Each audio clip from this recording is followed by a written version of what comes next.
Hai teman-teman semua. Gak berasa sudah weekend lagi. Jadi seperti biasa ya, kalau weekend itu pasti kaki gatal ya pengen keluar rumah. Dan kalau momennya aku lagi sendiri, pasti tempat yang aku tuju itu ya cafe guys. Always ya, apalagi aku tadi tuh suka banget pas datang ke sini, suasana bener-bener masih sepi dan aku tuh pengunjung pertamanya. Jadi aku puas dong foto-foto, bikin video, bikin story. Karena vibes-nya tuh dapat banget ya, tempatnya juga masih sepi, nggak banyak orang. Jadi hasil pengambilan gambarnya itu, atau pengambilan videonya ya, keren guys. Karena nggak ada distraksi ya.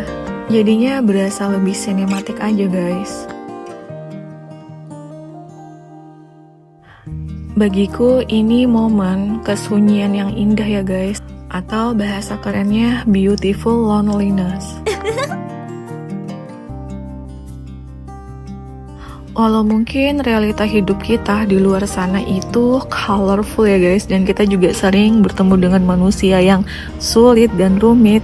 Ditambah sama tuntutan kehidupan yang semuanya itu serba cepat, yang akhirnya bikin kita gampang lelah dan overthinking. Maka tandanya kita butuh momen rehat untuk diri sendiri. Jadi sebisa mungkin kita jangan mengabaikan sinyal tubuh ya guys. Kalau pikiran kita dan tubuh kita bener-bener lelah mentalnya, segera ambil waktu istirahat sejenak.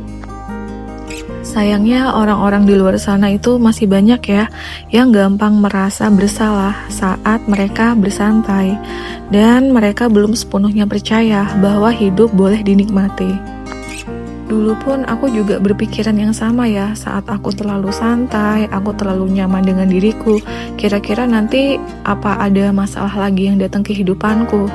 Tapi ternyata pola pikir seperti itu nggak seharusnya kita pelihara.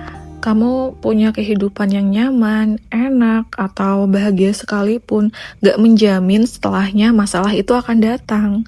Dan aku pun juga sempat bingung ya, kenapa ada orang yang punya pemikiran seperti itu. Karena kalau kamu memiliki kekhawatiran tentang apa nanti hal buruk yang terjadi ke dirimu, gelombang otakmu bisa menarik hal tersebut untuk menjadi realita loh. Jadi hati-hati.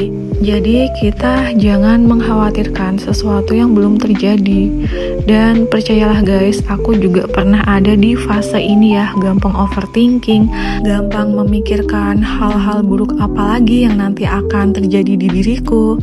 Dan akhirnya aku nggak bisa menikmati momen bahagia saat ini. Padahal di waktu itu aku pun dalam keadaan yang baik-baik aja, gak ada distraksi apapun, aku fun-fun aja. Tapi pikiranku sendiri yang suka memanggil masalah itu datang dan akhirnya menghantui pikiranku ya. Akhirnya aku menjadi tidak bahagia pada saat itu. Jadinya kan gimana ya? Kamu sudah dikasih Tuhan hari yang bagus, tapi kamu sendiri yang menciptakan nerakamu gitu guys.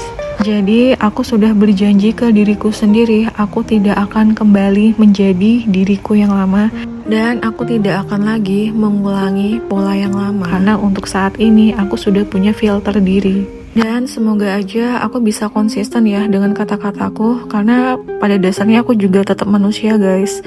Manusia itu makhluk yang gampang goyah, tapi moga aja walaupun nanti aku ada di fase goyah lagi, tapi aku nggak bakal ngedown banget seperti dulu.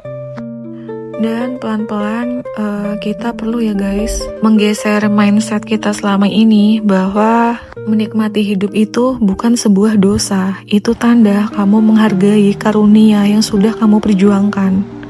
Jadi sebisa mungkin kamu harus bisa menjadi sahabat buat diri sendiri. Saat kamu bisa rileks menikmati hidupmu, itu juga salah satu bentuk rasa syukur.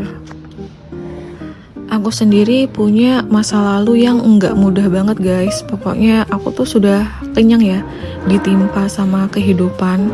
Dan untuk saat ini aku sudah di tahap hidup cuma ingin merasakan banyak ketenangan dan kedamaian batin. Bukan lagi yang ingin kompetensi atensi, pembuktian sosial, atau tampil untuk memuaskan orang lain. Walaupun aku tahu masalah ini akan terus ada, tapi aku berusaha untuk tidak terus-terusan larut di dalamnya, karena aku tidak ingin menjadi diriku yang dulu. Meski begitu, aku juga tidak akan membohongi hatiku, karena bagaimanapun akulah yang tahu arah tujuan hidupku mau kemana. Karena aku hidup sendiri tidak untuk memenuhi ekspektasi semua orang. Yang aku sekarang cari cuma satu, hati yang tenang dan pikiran yang gak lagi capek ngebuktiin apa-apa. Dan selalu berdoa ke Tuhan, semoga selalu didekatkan sama orang-orang yang tulus.